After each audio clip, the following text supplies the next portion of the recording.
Hello and happy learning all of you. My self Viren Wadhwa from Swastik education. आज के lecture में हम chapter 1 का topic 5 that is continuous charge distribution उसको discuss करने वाले हैं। हम ये सीरीज में ये मेक श्योर कर रहे हैं कि हम हर एक टॉपिक के ऐसे 5 क्वेश्चन सिलेक्ट करके लाएं अगर जिसको आपने सॉल्व कर लिया तो आपका टॉपिक का रिवीजन डन है। इस वीडियो को इफेक्टिवली देखने का और सबसे बेस्ट तरीका क्या है कि आपके स्क्रीन पे 5 क्वेश्चन दिख रहे हैं, फटाफट से स्क्रीनशॉट ले लो और उसको पूरा सॉल्व करो। भले आपसे कुछ नहीं हो, थोड़ा दिमाग लगाओ। फिजिक्स में लोगों से न्यूमेरिकल इसलिए नहीं होते बिकॉज वो लोग दिमाग लगा के सॉल्व ही नहीं कर रहे, वो सॉल्व होने से पहले आंसर देख ले रहे हैं। एक टाइम ऐसा आएगा जब टाइमली क्वेश्चन सॉल्व होने लग जाएंगे। Firstly you have to make sure, you have to make a habit कि हम रेगुलर बेसिस पे न्यूमेरिकल सॉल्व करें। इसी बात को मद्देनजर रखते हुए फटाफट से स्क्रीनशॉट ले ले, सॉल्व कर ले, उसके बाद मेरे साथ फॉलो अलोंग करें। Let's start. तो मैं सॉल्व करना स्टार्ट करता हूं अब। These are 5 questions. काफी आसान सवाल था पहला वाला, तो अच्छा लग रहा है मुझे, बट आखिर तक आते आते मजा ही आ जाएगा।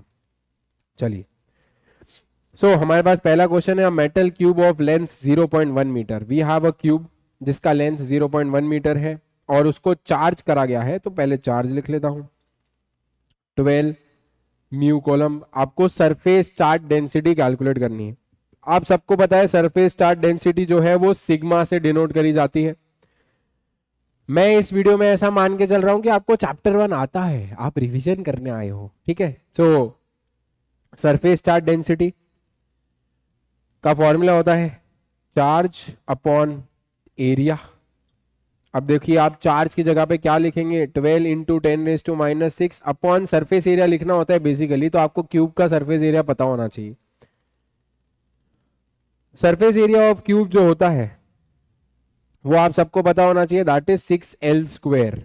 सो 6 into length that is 0.1 into 0.1, तो 6/100 इसकी सरफेस एरिया हम लोग को देखने को मिल रही है। बस यहाँ पे 6/100 ही लिखना है। तो करेक्ट आंसर हो जाएगा 2 into 10⁻⁻⁴। Surface charge density charge upon area होता है। चार्ज का यूनिट कोलम होता है, एरिया का यूनिट मीटर स्क्वायर होता है। तो आपकी जो सरफेस चार्ज डेंसिटी है क्यूब की वो ये होती है। क्वेश्चन काफी आसान था, आई गेस किसी को डाउट नहीं होगा। नेक्स्ट क्वेश्चन पे आगे बढ़ा जाए क्या? आ जाइए। A charge spherical conductor has a surface charge density. तो पहले देखो आराम आराम से, क्वेश्चन बहुत इज्जत से पढ़ना हमारा जिम्मेदारी है, कुछ भी भूलना नहीं है। सरफेस चार्ज डेंसिटी दिया है तो लिख लेता हूँ। सरफेस चार्ज डेंसिटी हमको गिवन है 0.7 कोलम पर मीटर स्क्वायर, वो रहने देते हैं। When its charge is increased by 0.44 coulomb, मतलब उस पर कुछ चार्ज रहा होगा, उसको थोड़े से इंक्रीज कर दिया 0.44 कोलम से। तो चार्ज डेंसिटी जो है वो चेंज हो गई 0.14 कोलम्ब पर मीटर स्क्वायर से। तो हमें रेडियस कैलकुलेट करके बताना है और इनिशियल चार्ज भी कैलकुलेट करके बताना है, ठीक है। समझ गए हम। ये charge surface charge density initial ऐसा मान के चलते हैं। अब देखो, चार्ज इनिशियल तो हमें पता नहीं है। चार्ज इनिशियल अपॉन मैं ऐसा लिख सकता हूं 4πr²। बोलिए, इतना समझ आता है? ठीक है। अब फाइनली चार्ज को थोड़ा सा इंक्रीज कर दिया 0.44 कोलम से। इनिशियल की जगह 1 लिखते हैं तो ज्यादा अच्छा लगेगा, फील आएगा। अब सरफेस चार्ज डेंसिटी 2 देखते हैं। अब जो न्यू सरफेस चार्ज डेंसिटी है वो 0.14 से चेंज हो गई। अच्छा, चार्ज बढ़ाने की वजह से क्या होगा बताओ? अगर आप चार्ज बढ़ाते हो, if you increase the charge, तो सरफेस चार्ज डेंसिटी भी बढ़ जाएगी। तो अगर पहले सरफेस चार्ज डेंसिटी 0.7 थी तो अब कितनी हो जाएगी? प्लस 0.14। तो न्यू सरफेस चार्ज डेंसिटी जो है वो 0.84 हो जाएगी। जो न्यू सरफेस चार्ज डेंसिटी है वो नया चार्ज अपॉन 4πr² नहीं होगा, बोलो। और जो नया चार्ज है वो पुराने चार्ज से 0.44 ज्यादा भी है। तो मैं ऐसा लिख सकता हूं Q1 plus 0.44 upon 4πr²। I guess यहां तक सब मेरे साथ है, ठीक है। तो ये एक चीज पता चली। अच्छा, यहां से देखो क्या कर लो आप, 4πr² की वैल्यू निकाल लो इधर से। 4πr² किसके बराबर होगा? देखो, Q1 बाय 0.7 के बराबर होगा। इधर से भी 4πr² की वैल्यू निकाल लो, इधर से, किधर से, ऐसा देखो, एक सेकेंड, हाँ इधर से, ये और ये को देखो, इन दोनों को देखो, क्रॉस मल्टीप्लाई कर दो, तो 4πr² आपका होगा Q1 प्लस 0.44 अपॉन 0.84, है कि नहीं। दोनों के 4πr² की वैल्यू निकाल ली और दोनों का रेडियस तो सेम ही है, रेडियस चेंज नहीं किया। देखो क्या मैं ऐसा बोल सकता हूँ पहली इक्वेशन दूसरी इक्वेशन बराबर होगी? Of course sir. तो Q1/7/10 is equal to Q1 plus 44/100/84/100। तो देखो इधर आएगा 10Q1/7। अब थोड़ा सा देखो कैलकुलेशन ही है, ज़्यादा दिक्कत नहीं है, तो मैं उसको समझा क्या रहा हूँ। एलसीएम ले लेता हूँ, एलसीएम लोगे तो 100 कट हो जाएगा, ठीक है। तो आई गेस सबको यहाँ तक क्लियर होता है। अब 7 की टेबल में 12 सा 84 होता है, 84 को सामने भेज देते हैं, फिर 120 हो जाएगा, और इसको इधर भेज दो अब, और नीचे भी भेज दो। तो इनिशियल चार्ज जो आपको देखने को मिलेगा वो 2.2 कोलम्ब हमें देखने को मिल रहा है, जो इनिशियल चार्ज है हमारा। इनिशियल चार्ज मिल जाने के बाद आप देखो आर भी कैलकुलेट कर सकते हो, बिकॉज हमें रेडियस भी तो कैलकुलेट करना है। तो फर्स्ट इक्वेशन में पुट कर दो, सब्स्टिट्यूट Q1 इन इक्वेशन 1, पहले इक्वेशन में जाके पुट कर देते। देखो तो 4πr², Q1 की जगह पे 2.2 डाला, नीचे 0.7 लिख दिया। अब इसको सॉल्व करना है, करते हैं। तो ये ओहो हो पाई बन जाता है सामने, वाओ। सो नीचे 22/7 ही बन रहा है, पाई और 22/7 कट हो जाएगा। r² की वैल्यू आपको डायरेक्ट देखने को मिलेगी। जब ऐसा प्यारा प्यारा कटिंग होता है तो हमें भरोसा हो जाता है कि हम जो क्वेश्चन को सॉल्व कर रहे हैं वो सही सॉल्व कर रहे हैं। सो आपका जो रेडियस है वो 1/2 मीटर है थ्रू आउट, और आपका जो पहला चार्ज है वो 2.2 कोलम्ब है। आई गेस आपको क्लियर होगा। देखो सरफेस चार्ज डेंसिटी का बस फॉर्मूला लगाना था 2 बार और सॉल्व करना है, दैट्स इट। नेक्स्ट क्वेश्चन पे आगे बढ़ते हैं। इजी क्वेश्चन था, not so difficult, moderate level का क्वेश्चन था। आगे बढ़ते हैं। Good question, we have a good question finally. 64 drops of radius 0.2 metre and each carrying a charge of 5 mu coulomb are combined to form a bigger drop। पहले मैं इतना पढ़ के क्या कर सकता हूं वो देखता हूं, मैं आगे पढ़ूंगा ही नहीं।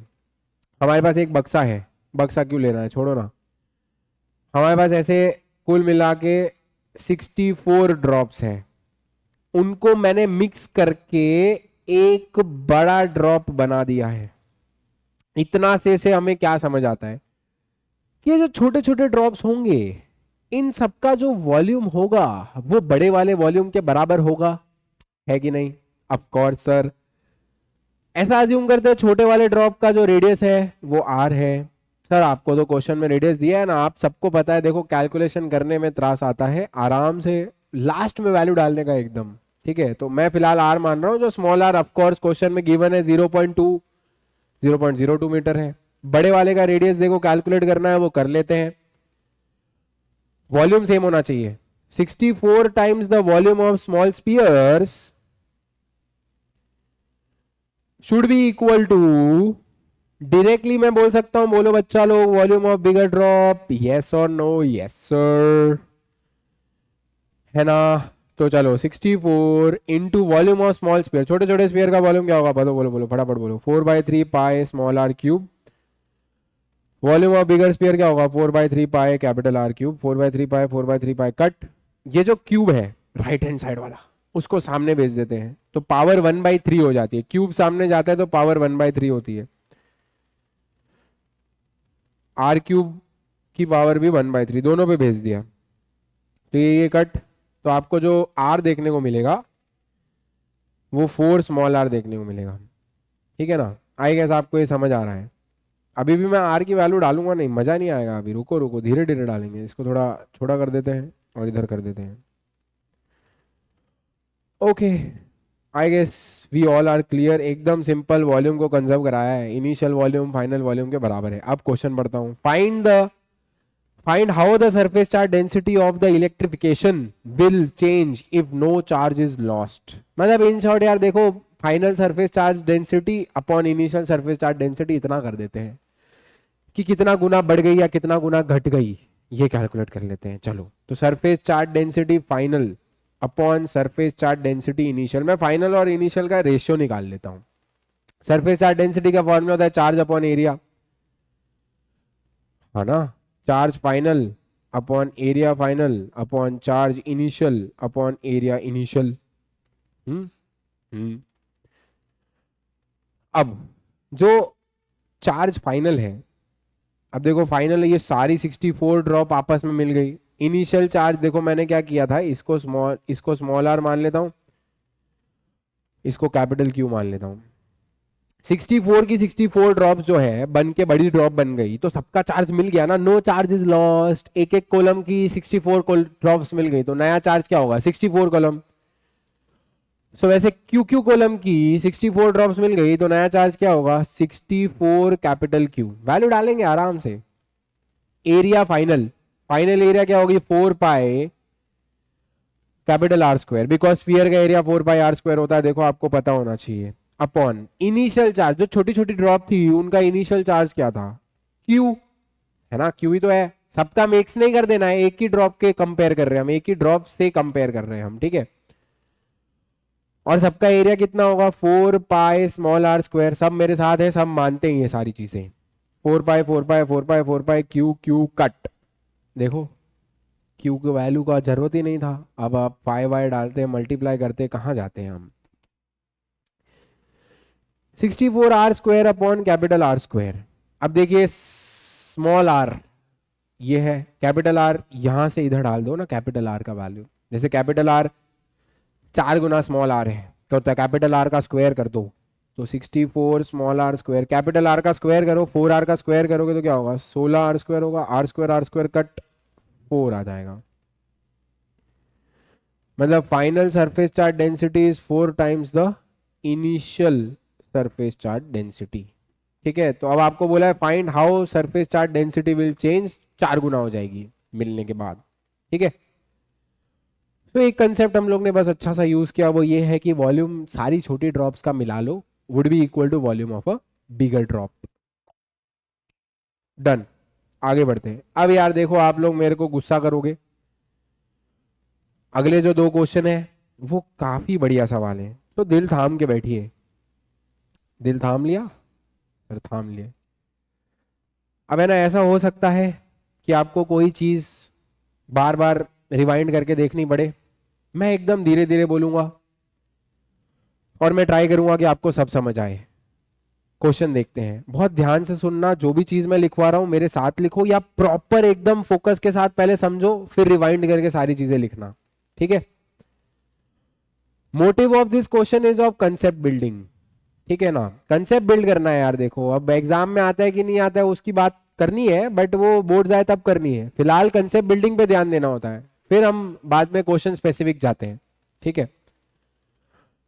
Obtain the formula of electric field due to long thin wire of uniform linear charge density, जैसे ही ये पढ़ लेते हैं लोग वो डेरिवेशन कर लेते हैं, lambda by 2 pi f naught r सबको पता है, but without using Gauss law तो पढ़ा ही नहीं, ये विदाउट यूजिंग भूल जाते हैं हम पढ़ना, और हम जब पढ़ लेंगे तो गॉस लॉ देख लेंगे और इलेक्ट्रिक फील्ड देख लेंगे। किसी ने शायद वीडियो पॉज करके कराओ जब सॉल्व, तो उसने गॉस लॉ पढ़ा होगा और electric field due to long thin wire पढ़ा होगा, बोला होगा ये तो आता है डेरिवेशन क्यों ही लिखना है, अंदर से वहां से बोल रहे हो ना अस ब्रो अस, यस ब्रो। सो देखो हम लोगों को गॉस लॉ को यूज करे बिना lambda by 2 pi f naught r proof करना है, ये कैसे प्रूफ करेंगे सर। तो देखते हैं कैसे प्रूव करेंगे, मेरे साथ आराम आराम से करना है, बहुत ध्यान से करेंगे। चलिए मैं सबसे पहले, मैं कोई भी स्टेप एक बार 2 बार रिपीट करूंगा। लेट अस अज्यूम मेरी पूरी वायर इनफाइनाइटली चार्ज है by the charge of positive charge, मुझे नहीं लगता है इसमें किसी को कोई डाउट होगा, और ये इनफाइनाइटली चलती जा रही है, चलती जा रही है।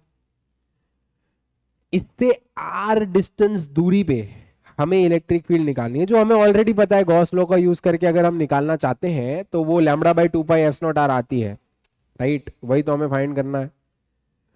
ये 90 डिग्री है और यहां से यहां तक का जो डिस्टेंस है वो मैंने आर ले लिया, मुझे नहीं लगता यहां तक कोई डाउट है। अब इसको हम सॉल्व करेंगे यूजिंग कूलम्स लॉ। कैसे, ध्यान दो। मैं क्या कर रहा हूं, यहां से ये पॉइंट से x डिस्टेंस की दूरी पे एक छोटा सा चार्ज dq ले रहा हूं जिसकी लेंथ dx है। ये वायर इधर से एक छोटा सा चार्ज उठाया जिसका लेंथ है dx और जिसका चार्ज होगा dq। x डिस्टेंस दूरी पे एक छोटा सा चार्ज उठाया dq जो इसके ये पॉइंट के साथ कुछ एंगल बनाएगा थीटा।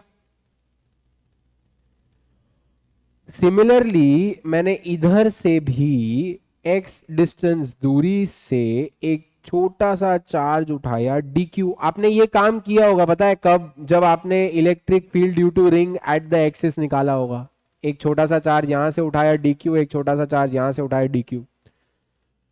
अगर आपको वो डेरिवेशन नहीं पता है तो हमारी एक डेरिवेशन सीरीज करके एक प्लेलिस्ट है, वहां पे जा सकते हैं। हम लोग सारे डेरिवेशंस जो है उसको डिस्कस करने का ट्राई किया चैप्टर वाइज, ठीक है, प्लेलिस्ट सेक्शन में जाके देख सकते हैं। हाँ, तो ये चीज़ हम ऑलरेडी एक डेरिवेशन में कर चुके हैं, राइट। और इसको इधर ज्वाइन कर देता हूँ एंड आई गेस ये भी एंगल जो है वो थीटा हो जाएगा। यहां तक सब मेरे साथ है। चलो सबसे पहले डी क्यू का वैल्यू निकाल लेते हैं। अब हम लोग को बोला है जो लाइन है उसका सरफेस चार्ज डेंसिटी लैम्बडा है। सरफेस चार्ज डेंसिटी का लैम्बडा होने का मतलब क्या हुआ कि अगर लेंथ 1 है तो चार्ज लैम्बडा है, तो अगर लेंथ dx है तो चार्ज होगा dq। So dq will be equal to lambda dx। ये हमें देखने को मिलता है फॉर अवर वायर। इसको उठा के इधर ही रख देता हूं और इसको थोड़ा सा छोटा भी कर देता हूं। नहीं नहीं, इधर मजा नहीं आएगा, उधर ही रहने दो। ठीक है, तो हम लोग ने एक छोटा सा चार्ज जो dq लिया है उसकी वैल्यू भी निकाल ली। हमें निकालना क्या है, इलेक्ट्रिक फील्ड। क्या कोई मुझे बता सकता है ये चार्ज इस पॉइंट पे इलेक्ट्रिक फील्ड किधर लगाएगा? इससे दूर लगाएगा। क्यों? क्योंकि टेस्ट चार्ज तो पॉजिटिव ही होता है और हमारी जो ये लाइन है वो भी पॉजिटिव है, तो ये इससे दूर इलेक्ट्रिक फील्ड बनाएगा। ठीक है, ऐसा अज्यूम करते ये जो इलेक्ट्रिक फील्ड है वो DE है। सब मेरे साथ हैं, मुझे नहीं लगता अभी तक मैंने कुछ ऐसा समझा है जो ऊपर से गया हो। ये थीटा है तो ये भी थीटा होगा। डी के दो कंपोनेंट ले लेते बच्चा लोग, देखो एक ये कंपोनेंट है DE cos थीटा, एक ये कंपोनेंट है DE sin थीटा। बोलो समझ आता है? ओके, ये वाला जो चार्ज है ये भी तो इसको धक्का मारेगा इस डायरेक्शन में, तो इसकी वजह से भी एक इलेक्ट्रिक फील्ड बनेगी DE। इसके भी दो कंपोनेंट उठा लो, एक इधर होगा DE cos थीटा और एक इधर होगा DE sin थीटा। आप सब मानते हैं DE sin theta, DE sin theta, ये दोनों एक दूसरे को कैंसल आउट कर देंगे। बहुत आराम आराम से, बहुत प्यार प्यार से बढ़ा रहा हूँ। देखो वो रिंग जैसा ही है एक तरीके से डेरिवेशन। यहां तक रिंग वाला डेरिवेशन आता है तो ये समझ आ रहा होगा सबको, सब कुछ पूरा वही करना है पूरा, बस कुछ चेंजेस आएंगे जहां पे मैं बताऊंगा। तो देखो अगर मैं नेट इलेक्ट्रिक फील्ड लिखने को बोलूं तो वो कितनी होगी, ये और ये का प्लस होगा ना, 2DE cos थीटा हो जाएगा, है ना। तो net electric field DE net लिखता हूं, छोटी सी इलेक्ट्रिक फील्ड है, दोनों साइड इंटीग्रेशन भी कर दूंगा।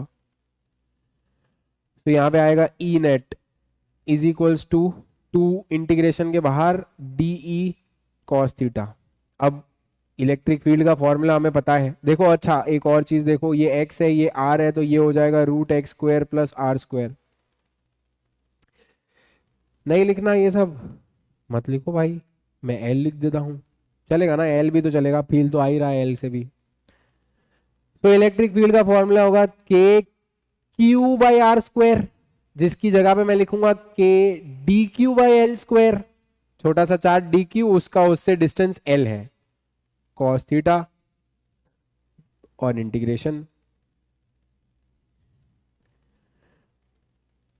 के बाहर, क्योंकि वो कांस्टेंट है, L बाहर नहीं निकाल सकता हूं मैं।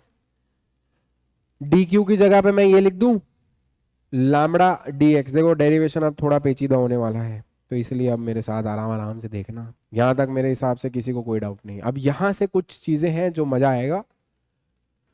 यहाँ तक सब मेरे साथ थे, इसको हटा देता हूँ अब। यहाँ तक में कोई डाउट नहीं होना चाहिए, ठीक है। एक्स डिस्टेंस की दूरी पे डी क्यू लिया, इलेक्ट्रिक फील्ड बनाया, ऊपर से भी लिया इलेक्ट्रिक फील्ड बनाया, कंपोनेंट लिए, कट हो गए, कॉस थीटा वाला कंपोनेंट लिया और वैल्यू पुट कर दी। अब मेरे को एल का वैल्यू चाहिए और मेरे को डी एक्स का वैल्यू चाहिए। दो वैल्यू मैं निकालने वाला हूँ, एक एल का और एक डी एक्स का। ये ट्राइंगल देखो भाई, ये ट्राइंगल सबको दिख रहा है, ये ऊपर वाला ले लो चलो। ए बी सी, तो अगर मैं उसमें टेन थीटा लिखता हूँ, टेन थीटा का फॉर्मूला, टेन थीटा नहीं लिखना है, कॉस थीटा लिखते हैं। एल नहीं चाहिए मुझे, इसलिए को एल को हटाना है। तो कॉस थीटा का फॉर्मूला क्या होता है देखो, एडजेसेंट अपॉन हाइपोटेनस। वहां से एल का वैल्यू मिलेगा आर बाय कॉस थीटा, ठीक है। तो यहां से आपको देखो एल की वैल्यू मिलेगी r sec theta, cos theta ऊपर चला गया सेक थीटा, और एल स्क्वायर जो होगा वो क्या होगा, r square sec square theta. तो मुझे एल स्क्वायर का वैल्यू चाहिए था, वो मैंने निकाला। अब मुझे एक और वैल्यू चाहिए, लैम्बडा पता है, कॉस थीटा पता है, एल का वैल्यू निकाल लिया, अब डी एक्स का वैल्यू चाहिए, उसके लिए मैं टेन थीटा लगाऊंगा। अब यहाँ पे ना आपको डिफरेंशिएशन बहुत अच्छे से आना चाहिए। अगर आपको डिफरेंशिएशन नहीं आता है, स्पेशली थोड़ा बायोलॉजी स्टूडेंट्स, आपको भी आना चाहिए डिफरेंशिएशन, तो ये क्वेश्चन बनेगा।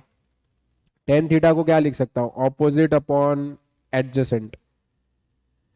तो एक्स का वैल्यू देखो क्या होगा, आर टेन थीटा होगा। अब मैं दोनों को डिफरेंशिएशन कर रहा हूँ, ठीक है। एक्स का differentiation d x, r tan theta में प्रोडक्ट रूल लगाना पड़ेगा। आर टेन थीटा में प्रोडक्ट रूल नहीं लगाएंगे, आर तो कांस्टेंट है, चलो यहां से यहां तक का डिस्टेंस फिक्स कर देते हैं आर, तो प्रोडक्ट रूल मत लगाओ, बच गए। सो आर तो बाहर आ जाएगा। टेन थीटा का डिफरेंशिएशन होता है सेक स्क्वायर थीटा और डी थीटा, ठीक है, क्योंकि डी एक्स का डिफरेंशिएशन डी एक्स, आर जो है हमारा वो कांस्टेंट है बाहर, टेन थीटा का हो गया sec square theta d theta. तो मुझे डी एक्स का वैल्यू देखो, मुझे एल स्क्वायर का वैल्यू भी मिल चुका है और मुझे डी एक्स का वैल्यू भी मिल चुका है। अब ये दोनों वैल्यूज मैं इलेक्ट्रिक फील्ड में पुट करने वाला हूं, आराम आराम से, प्यार प्यार से। तो नेट इलेक्ट्रिक फील्ड पे वापस आ जाते हैं, टू बाहर, के बाहर, लैम्बडा बाहर।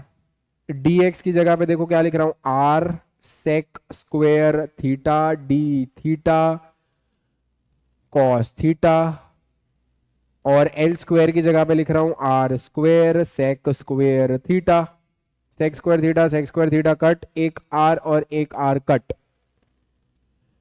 बाहर आएगा two k lambda, two k sorry two k lambda by r, इधर बचेगा कॉस थीटा डी थीटा, ठीक है। इंटीग्रेशन कहां से कहां तक करना है वो सवाल है, तो आप यहां से यहां तक कर लो, मतलब जीरो से स्टार्ट करेंगे, और थीटा बढ़ बढ़ के कितना बड़ा हो सकता है, एकदम सीधा हो सकता है ना, इनफाइनाइट वायर है ना, इनफाइनाइट वायर है, तो बड़े होते होते एक टाइम ऐसा आएगा जब ये थीटा 90 हो जाएगा। तो इंटीग्रेशन जो हमें करना है वो कहां से कहां तक करना है बच्चा लोग, जीरो से पाई बाई टू तक।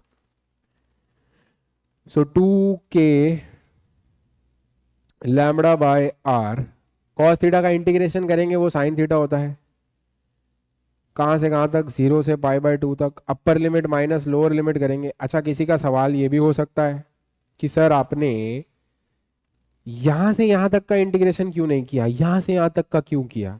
इसका भी जवाब मैं आपको देता हूं, समझो आराम से प्यार से दिमाग लगा के सुनना।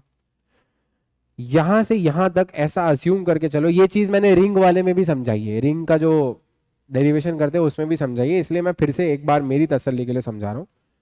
अज्यूम करो there are 100 points on this wire and you took 1 point, you get 100 electric fields. तो अगर आपने एक पॉइंट की इलेक्ट्रिक फील्ड निकाली तो आपको उसको 100 से मल्टीप्लाई करना पड़ेगा, तो टोटल इलेक्ट्रिक फील्ड आएगी, because there are 100 points. Let us assume अभी भी यहां पे 100 पॉइंट ही है, बट मैंने जब इलेक्ट्रिक फील्ड निकाली है तो देखो मैंने दो चार्ज की ली, ताकि ये ई के कंपोनेंट्स लेके मैं साइन साइन को उड़ा पाऊं। तो ये जो मैंने नेट इलेक्ट्रिक फील्ड निकाली है वो मैंने 2 पॉइंट की निकाली है, ठीक है, 2 पॉइंट की निकाली है। तो क्या मुझे पूरे 100 से मल्टीप्लाई करना चाहिए, क्योंकि 2 को 100 से मल्टीप्लाई करूंगा तो 200 इलेक्ट्रिक फील्ड बन जाएगी। मुझे इसे 50 से ही मल्टीप्लाई करना चाहिए ताकि 100 इलेक्ट्रिक फील्ड बने, क्योंकि 100 पॉइंट थे, 2 का एक ग्रुप बनाया तो 50 ग्रुप ही बनाने पड़ेंगे तभी जाके 100 पॉइंट बनेगा, है का नहीं, है कि नहीं, समझो भाई। इस वायर पे 100 अलग अलग इलेक्ट्रिक फील्ड है। अगर आपने एक की इलेक्ट्रिक फील्ड लिखी तो इंटू 100 करोगे क्योंकि सबकी सेम है, बट अगर मैंने 2 की इलेक्ट्रिक फील्ड लिख चुका हूं ऑलरेडी तो उसको तो 50 से ही मल्टीप्लाई करना पड़ेगा, आधे से ही, पूरे से थोड़ी। तो इसलिए हम इंटीग्रेशन 0 से π/2 ही ले रहे हैं, ऊपर वाले का नहीं ले रहे हैं, क्योंकि हमने दोनों का साथ में मिला के लिखा है तो ऊपर वाला खुद ही कंसिडर हो जाता है। सो आप यहां पे लिखोगे साइन π/2 माइनस साइन 0। तो देखिए 2k lambda by r sine 90 that is 1। Final answer आ रहा है 2k lambda by are. Sir ये कैसा आंसर है, हमें तो लैम्बडा बाय 2π/r पता है। कोई बात नहीं ना, k का वैल्यू हमें पता है 1/4πε0 होता है, और लैम्बडा है और r है, और यहाँ से आप देखोगे लैम्बडा बाय 2πε0r आपको देखने को मिलेगा। सी हाउ गुड सवाल इट इज। आई गेस आपको फील आया होगा, मजा आया होगा, कंसेप्चुअली सोचने में बहुत मजा आता है, तो यही है फिजिक्स का पावर। चलिए 5वां क्वेश्चन भी ऐसा ही है, एकदम सेम, कोई चेंज नहीं है, बस ये वायर ऐसी थी, इसको ऐसा कर दिया, सेमी सर्कल बना दिया है। तो सेम चीजें करेंगे जो हमने ऊपर किए, तो आपका रिवीजन भी हो जाएगा, इसलिए 2 क्वेश्चन रखे थे। चलिए we have a semi circular ring, ये डायग्राम बना लेते हैं सबसे पहले। We have a ring here, ठीक है, हमें सेंटर पे इलेक्ट्रिक फील्ड निकालनी है। अब इस पे तो आप गॉस लॉ वैसे भी नहीं लगा सकते थे, so positive positive positive positive ऐसा अज्यूम करो कि पूरी जो रिंग है वो पॉजिटिव है, पॉजिटिवली चार्ज है। आप ऐसा मानो कि यहाँ से यहाँ तक का डिस्टेंस r है, यहाँ से यहाँ तक का डिस्टेंस r है, इसको 2 टुकड़ों में काट दो, ठीक है ना। जैसे मैंने वो वायर था उसको 2 टुकड़ों में काटा था, एक ऊपर वाला एक नीचे वाला, फिर एक ऊपर से पॉइंट लिया एक नीचे से पॉइंट लिया, सेम चीज करने वाले। हाँ, मैं क्या कर रहा हूं, यहां से थीटा एंगल पे एक पॉइंट उठा लेता हूं, समझ रहे हो, समझना पड़ेगा। यहां से थीटा एंगल पे एक छोटा सा कट मार लिया of charge d q length d l. Feel आ गया, जैसे उधर कट लिया था ना एक छोटा सा चार्ज डी क्यू, वैसे इधर भी एक छोटा सा चार्ज डी क्यू लिया जिसका लेंथ डी एल है। एक इस पार्ट में से लिया, अब सिमिलरली एक दूसरे पार्ट में से लेते हैं, ठीक है। एक इधर से भी सेम थीटा एंगल पे हमने एक चार्ज लिया डी क्यू, दोनों ऑपोजिट साइड से एक एक चार्ज लिया है। फिर देखो पिछले क्वेश्चन में हमने क्या किया था, डी क्यू का वैल्यू निकाला था। अब देखो charges per unit length again lambda दिया है, मतलब अगर लेंथ 1 है तो चार्ज लैम्बडा है, तो अगर लेंथ dl है तो चार्ज dq है, ठीक है। तो dq is equal to lambda dl, ये अपने को देखने को मिलेगा। फिर हमने पिछले क्वेश्चन में क्या किया था, इलेक्ट्रिक फील्ड लाइन बनाई थी और उसके कंपोनेंट लिए थे। तो ये वाला चार्ज जो है, ये वाला चार्ज इसको धक्का मारेगा, ये वाला चार्ज इसको धक्का मारेगा, तो दोनों की इलेक्ट्रिक फील्ड इधर होगी, दोनों के अलग अलग कंपोनेंट लेंगे, ठीक है।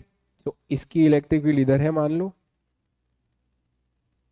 फील नहीं आया, ठीक है। और आप मानते हो अगर ये एंगल थीटा है तो ये भी थीटा, वर्टिकली ऑपोजिट एंगल्स, ठीक है। तो ये एक इलेक्ट्रिक फील्ड हो गई छोटी सी डी, जिसके 2 कंपोनेंट ले रहा हूं मैं, हाँ, एक है डी कॉस थीटा और एक है डी साइन थीटा। फील आ गया। अब यहां से ये वाला जो चार्ज है ये भी इसको धक्का मारेगा, इधर दूसरे कलर में बनाता हूं, इधर सेम डी एंगल, मतलब एंगल जो होगा वो थीटा ही होगा क्योंकि वर्टिकली ऑपोजिट एंगल्स। तो ये डी के भी 2 कंपोनेंट होंगे, एक इधर होगा डी कॉस थीटा और एक इधर होगा डी साइन थीटा, सब मेरे साथ है। अब देखो कॉस थीटा कट हो जाएंगे, पिछले क्वेश्चन में साइन वाले कंपोनेंट कट हो गए थे, इस क्वेश्चन में आपके कॉस वाले कंपोनेंट कट हो रहे हैं। ये कॉस वाला कंपोनेंट, ये कॉस वाला कंपोनेंट कट हो जाएगा, सिर्फ साइन वाले दो कंपोनेंट जो है वो बच जाएंगे। सो जो नेट इलेक्ट्रिक फील्ड आपको देखने को मिलेगी वो देखो क्या मिलेगी, 2DE साइन थीटा देखने को मिलेगी। सेम ही तो है यार, पूरा क्वेश्चन फील्ड तो वैसा ही आ रहा है, बस थोड़ा अलग आ रहा है, बस मतलब समझ गए तुम लोग। डी नेट का ई नेट 2 बाहर, डी को अब लिखो जैसे पहले लिखा था के। अच्छा यहां से यहां तक का डिस्टेंस तो रेडियस है ना, रेडियस ऑफ सेमी सर्कल जो आपको ए दिया है ना, के क्यू, क्यू की जगह d q by r square, a square और साइन थीटा। अब क्या क्या कॉमन है वो निकाल लो बाहर, 2 कॉमन है, के बाहर है, ए स्क्वायर बाहर है और सिर्फ डी क्यू साइन थीटा बचता है अंदर। डी क्यू की वैल्यू भी तो पता है, क्या पता है, लैम्बडा डीएल। ठीक है, आई गेस यहां तक मेरे बच्चों को सबको क्लियर है। वाओ, पूरा पिछले क्वेश्चन का कॉपी है। अब हमें है ना यार देखो क्या करना है हमें। अब यार ये देखो ये इंटीग्रेशन जो है, ए साइन थीटा है, ये डीएल है। अच्छा लैम्बडा भी बाहर निकाल लो, अब लैम्बडा बाहर आ जाएगा वो तो ठीक है। अब डीएल और साइन थीटा है, इंटीग्रेशन करना है अगर मुझे तो साइन थीटा के साथ डी थीटा हो तो अच्छा लगेगा ना, तो मुझे ये डीएल को चेंज करना पड़ेगा। We know that in a circle always theta जो होता है वो एल बाई आर के बराबर होता है। चले जाओ यूनिट एंड डिमेंशंस वाली दुनिया में, 11th स्टैंडर्ड में थीटा का फॉर्मूला होता है एल बाई आर। तो यहाँ पे आप लिख सकते हो d theta is equal to d L by r, r is radius तो ए। सो यहां से देखो आपको डीएल का वैल्यू मिलेगा a d theta, theta L by r के बराबर होता है length of arc upon radius के बराबर। मैंने डी थीटा को डी एल बाई आर लिखा है जहां पे रेडियस को मैंने ए कर दिया है, तो d L would be equal to a d theta. बस अब ये वैल्यू उसमें पुट कर देंगे, हमारा आंसर आ जाएगा। देखिए इलेक्ट्रिक फील्ड आपको नेट निकालनी है, तो नेट इलेक्ट्रिक फील्ड जो है वो है 2 इंटू के into lambda by A square integration DL, DL की जगह पे क्या लिखना है, ए डी थीटा साइन थीटा। आप सबको पता है इंटीग्रेशन कहाँ से कहाँ तक करना है, पूरा इंटीग्रेशन मत कर देना, 0 से पाई तक नहीं जाना है। मैंने इसको 2 पार्ट में काटा है, ये पॉइंट ले लिया, तो इंटीग्रेशन आधा ही करना है 0 से पाई बाई 2 तक। ठीक है, सो इंटीग्रेशन जो करेंगे वो 0 से पाई बाई 2 तक करेंगे। तो देखो बाहर आ जाएगा 2 के लैम्बडा बाय ए कट हो जाएगा, ये ए और ये ए कट। साइन थीटा का इंटीग्रेशन क्या होता है, माइनस कॉस थीटा होता है, 0 से पाई बाई 2, माइनस को बाहर निकाल लो, -2 के लैम्बडा बाय ए और कॉस थीटा कहाँ से कहाँ तक, 0 से पाई बाई 2, -2 के lambda by a, upper limit minus lower limit, cos 90 minus cos 0, -1 हो जाएगा, कॉस 90 0 होता है, कॉस 0 1 होता है। सो आंसर आएगा 2 के लैम्बडा बाय ए, के की जगह पे आप लिख सकते हो 1/4 pi epsilon nought lambda by a and you would get answer as lambda by 2 pi eps nought a. See वो इनफाइनाइट वायर का जो फॉर्मूला होता है ना lambda by 2 pi eps nought r, वैसा ही फॉर्मूला जो है हमें यहाँ पे देखने को मिल रहा है।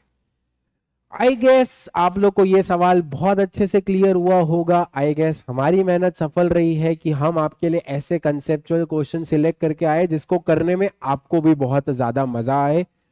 चैनल के साथ बने रहिए, हम ऐसे हर चैप्टर के टॉपिक वाइज क्वेश्चन जो है वो डिस्कस करने का प्रयास करने वाले हैं। सब्सक्राइब नहीं किया है तो कृपया करके सब्सक्राइब कर लें।